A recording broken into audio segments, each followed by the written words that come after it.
So I'm currently scanning in like thousands of pages of my medical records, it seems.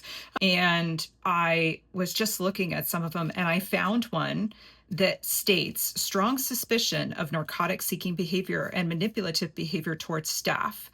I remember this incident because I remember going into the urgent care because I was having severe pain in the upper portion of my chest. It was pain like I could not handle, and I needed pain medication. I think they did an x-ray and they said, nothing's wrong. They gave me a shot of morphine, but I told them before they did that morphine does not work for me. And they gave it to me anyway, because of course we have to go through their little song and dance. And when I was getting ready to leave, I was still in excruciating pain because the morphine did not work for me.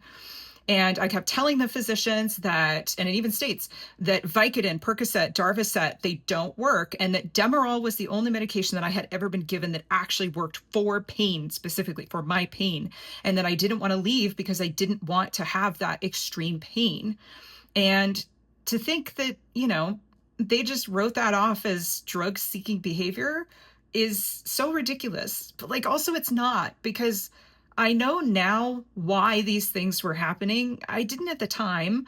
There's a high suspicion that I have a hypermobile disorder, potentially hypermobile Ehlers-Danlos, but I currently do not pass the Beighton. So unfortunately, unless they change that, I will never be diagnosed with it and will just be in the ether forever. But a lot of those types of patients have issues with narcotic pain medications not working, as well as anesthetics not working.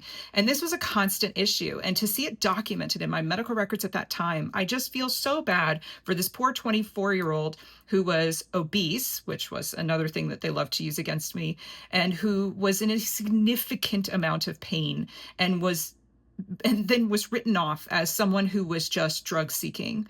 It's horrible, absolutely horrible.